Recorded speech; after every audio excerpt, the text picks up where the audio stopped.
Hey guys, welcome back and welcome if you're new. I'm Megan from OrganizedLittleLady, and today I am going to be sharing with you my 2021 planners and how I have them set up. So in a recent video, I shared with you my planner picks for 2021. If you missed that video, I'll leave it linked down in the description box below. But I did pick the Erin Condren Petite Folio system and the Erin Condren Hourly Planner for my planners for 2021.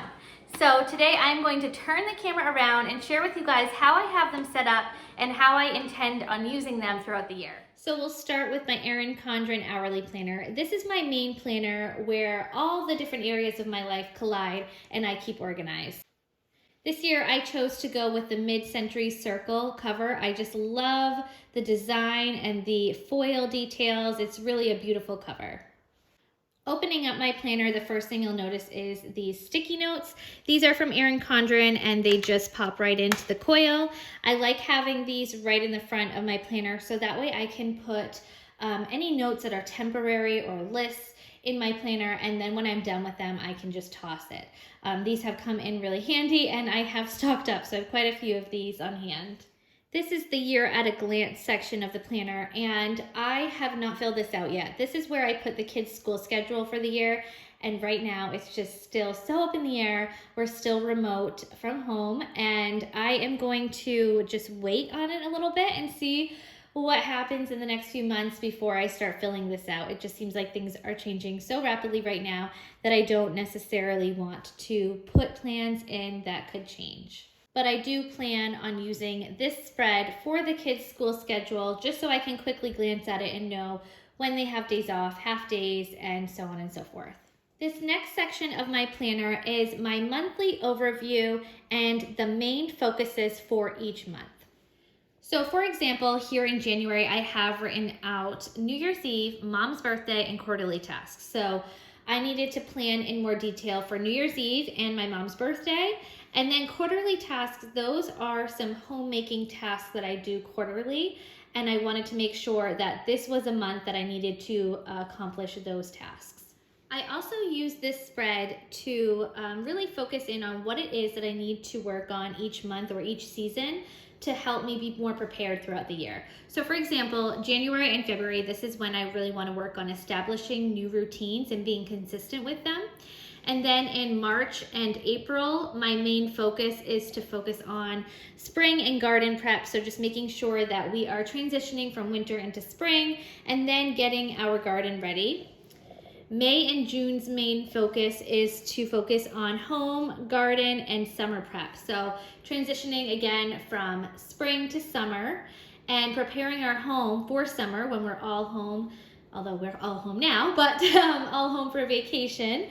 And then again, just making sure that our garden is prepared and planted in those months. And then July, the main focus is just summer fun. August, the main focus is back to school preparation. And then in September, we are refocusing our routines with back to school. So that's my main focus for September. And then October, November, and December are holiday prep months. So this is kind of the bulk of the holiday season and when I really want to make that mind shift change to really focus in on the holidays and getting prepared for them. In 2020, obviously it was a crazy year, but one thing I felt I was lacking was preparation. So I'm hoping that this spread does help prepare me a little bit better for what's to come and not just kind of scramble last minute.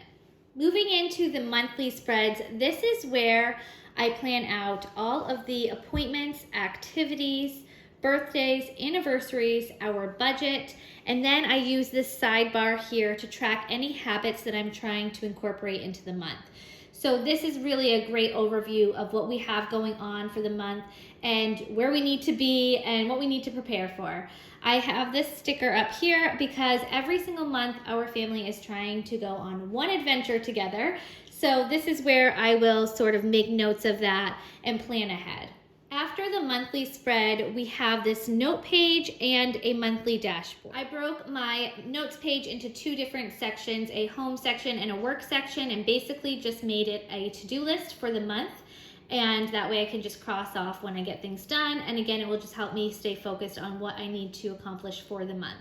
The dashboard I use primarily for my goal setting. So over in this section, I break down my goals by category, and then I take my goals and I separate them into two separate lists, a project list or a habits list, depending on what I need to do in order to accomplish my goal. I've dedicated this bottom section to me time. So this is just a list of things that I want to read for the month, watch for the month, and do for the month. Specifically for myself, I feel like it's so easy to get wrapped up in the day-to-day chaos that we forget to take time for ourselves.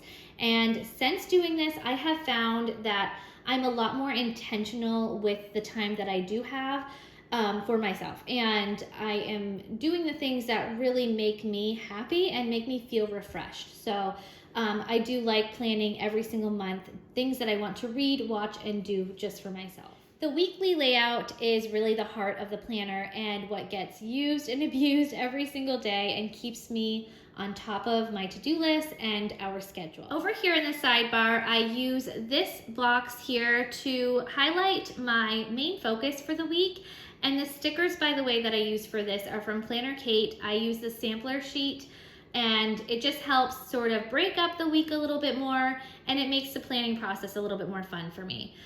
So this section, like I said, is the highlight of my main focus for the week.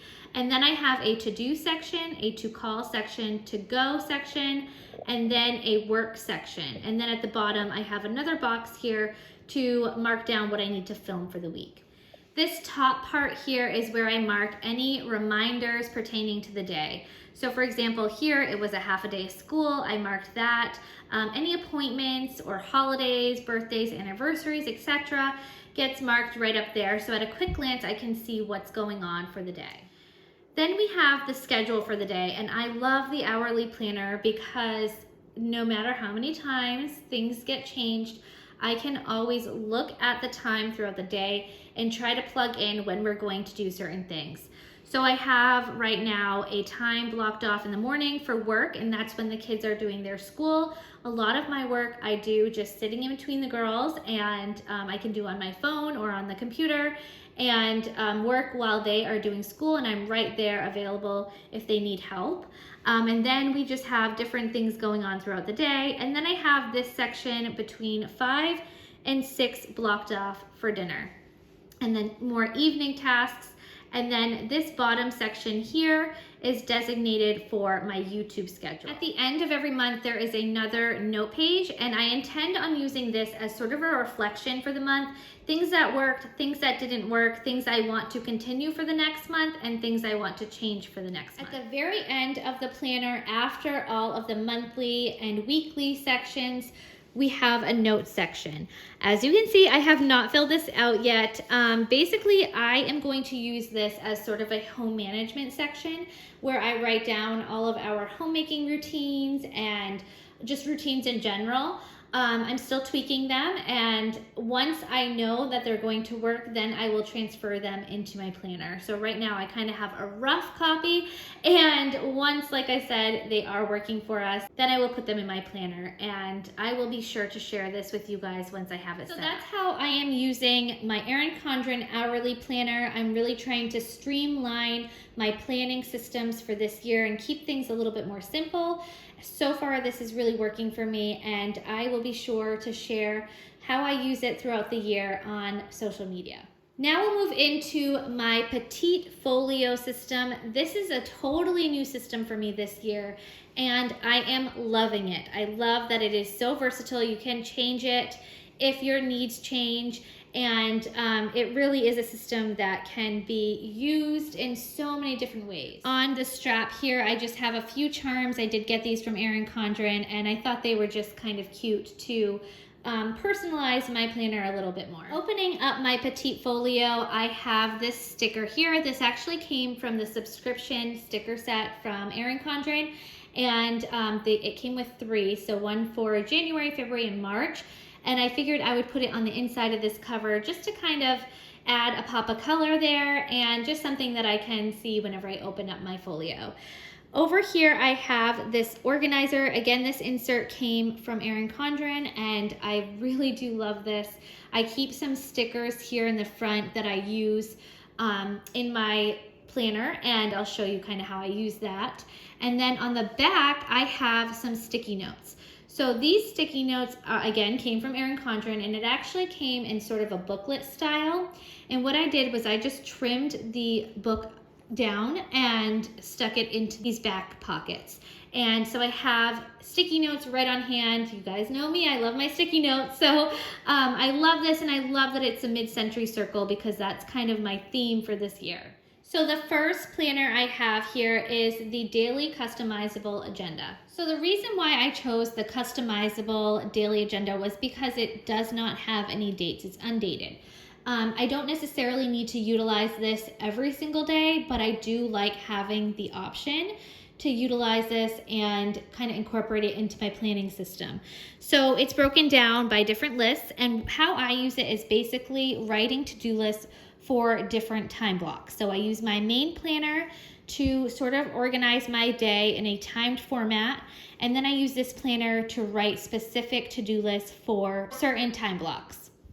The next planner I have is my monthly customizable calendar. I use this planner as my work and content planner, so planning out all my videos for the month, anything pertaining to YouTube or my Scentsy business gets put in this planner. The next planner I have in my folio is the meal planner. Over on the left-hand side is where I plan out all of my meals for breakfast, lunch, and dinner, and the right-hand side is where I plan out my shopping list. Down at the bottom here is a meal prep strategy where I find it very helpful to write down things that I need to do on the weekend to prepare me for the week. In the back of this planner is a section for dinner party meal plans, and I've been using this for my holiday meal plans. So just having a specific place to put any holiday meal plan has been helpful. And hopefully in the future we can get back to doing dinner parties, and this is where I can plan out our menu in more detail. The last planner that I have in my folio system is the goal setting journal, and I use this to put all of my main goals for the year. So I used these tabs from Erin Condren to separate each goal section, and my goals are broken down by category. So faith, family, personal, home, community, and career. Within each category, I have my main goal, why it's important to me, my action plan, and small steps that I need to take towards the goal. There's also a section after that to mark down goal check-ins. So what I did is I used each box for a different month, and what smaller goal I want to set within that month for the category to work towards my larger goal. And then to-dos that I need to focus on in order to accomplish that goal for the month. In the back of this planner is the back side of that folder organizer, and I just stuck in a bunch of different stickers that I use specifically in these planners. So that is how I have my folio system set up, the planners that I use, and how I use them. I'm very hopeful that this planning system is going to work for me in 2021 and help myself and my family stay organized. I really am loving this folio system. Although I have several different planners, it is all kind of compact in this one folio, and I feel like this is going to be much more manageable than having a bunch of separate planners. So far, my hourly planner is working out really well for me. Just kind of being able to see each day and what I have to fit into the time slots has been really helpful for me managing my time. So if you guys have any questions, please feel free to leave them in the comment section below. I will be sure to answer them. And if you're not already following me over on Instagram at OrganizedLittleLady, be sure to do that. I am going to be sharing a lot more planner content over there, as well as here on my YouTube channel. Thanks so much for watching, guys. I hope that you are having a wonderful week, and I will see you in my next video. Bye, guys.